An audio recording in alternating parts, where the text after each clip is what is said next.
ఈరోజు సన్మాన కార్యక్రమం జరుగుతున్న కమ్మ సోదరులందరికీ కూడా, అలాగే వేదికను అలంకరించిన మాజీ శాసనసభ్యులకు, శాసనమండలి సభ్యులకు, వేదికను అలంకరించిన ప్రతి ఒక్క పెద్దలందరికీ కూడా నా హృదయపూర్వక నమస్కారం.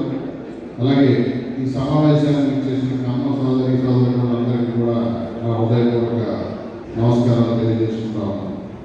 ఈరోజు ఎప్పుడూ లేని విధంగా, గత పాలకులు ఎవరూ చేయని విధంగా 2019 నుంచి 2024 వరకు మన జాతి మీద జరిగిన ఒక యుద్ధానికి తెరదించుతూ 2024లో అన్ని కులాలు ఏకమై ఒక దుర్మార్గాన్ని రెడ్డి సోదరులు కూడా మనతో కలిసి ఒక దుర్మార్గమైన పాలన అనుభవించారు ఈ రాష్ట్రంలో.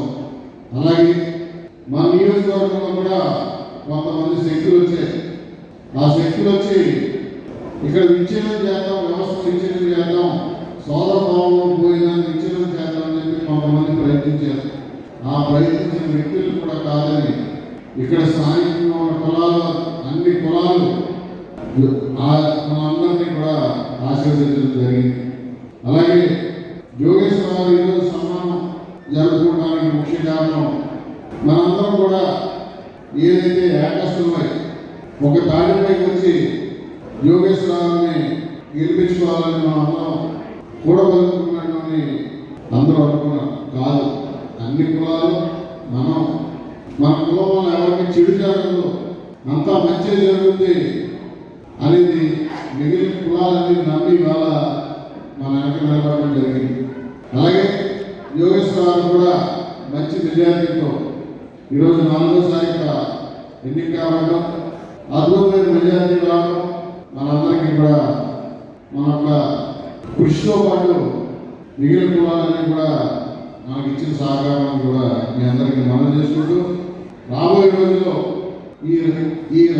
రాబోయే 5 సంవత్సరాల్లో ఈ నియోజకవర్గంలో అత్యంత అభివృద్ధి చెందే విధంగా, మంచి అభివృద్ధిని తీసుకెళ్లే విధంగా చంద్రబాబు నాయుడు గారి నాయకత్వంలో, అలాగే పవన్ కళ్యాణ్ గారి నాయకత్వంలో ఈ నియోజకవర్గంలో కొన్ని గ్రామాల్లో కొంతమంది నాయకులు కుల తీసుకొచ్చి నాకు మెజారిటీ వస్తాయని చెప్పి కొన్ని గ్రామాల్లో చెప్పడం జరిగింది. కానీ అదేమీ కాదని ఆ కులాలందరూ కూడా మనల్ని ఆశీర్వదించారు. దానికి పవన్ కళ్యాణ్ గారు కారణం, అలాగే మిగిలిన కులాలన్నీ కూడా మనల్ని ఆశీర్వదించడం జరిగింది. దాన్ని దృష్టిలో పెట్టుకుని ఈ నియోజకవర్గాన్ని యోగేశ్వరరావు గారు అభివృద్ధిలో ముందుంటారు.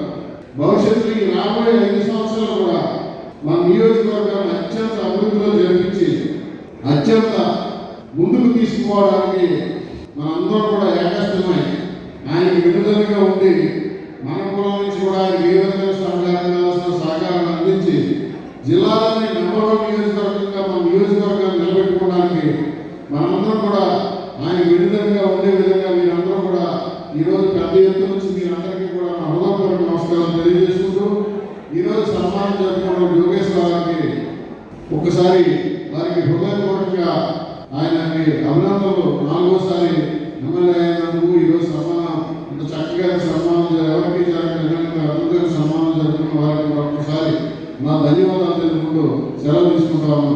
అలాగే సోదరుడు ప్రకాష్ ఇప్పుడు మాట చేస్తామని చెప్పారు. రాబోయే రోజుల్లో మంచి మంచి కార్యక్రమాలు జరపడానికి ఈ రోజు వేదిక మనకి పునాది అని చెప్పి మేమందరం కూడా గుర్తించి ఈ సంఘం ద్వారా, ఈ కమ్మ సంఘం ద్వారా నియోజకవర్గంలో అన్ని గ్రామాలని కలుపుకుని ఒక వేదికగా ఏర్పాటు చేసుకుని ముందుకు పోవాలని చెప్పి ప్రకాష్ గారు నాకు చెప్పడం జరిగింది. ఆయనకి నేను అందరికీ తెలియజేయమని మనందరం కూడా ఒక కృషితో మనందరం ముందుకు వెళ్ళాలని చెప్పి, అలాగే యోగేశ్వరరావు గారికి భగవంతుడు ఆయన ఆరోగ్యాలతో పాటు ఈ నియోజకవర్గానికి అభివృద్ధి చేసే అవకాశం ఇచ్చినందుకు, మంచి అభివృద్ధి జరుగుతున్న మన రాజమండ్రి నియోజకవర్గంలో మన జిల్లాకు కల్పించే కార్యక్రమాన్ని ఆల్రెడీ పూర్తి చేశారు. చంద్రబాబు నాయుడు గారు దాని మీద త్వరలోనే కొంచెం ప్రయత్నం పడుతుంది. దానికి సరైన ఆదేశాలు ఇస్తారు. తప్పకుండా మన నియోజకవర్గం అత్యంత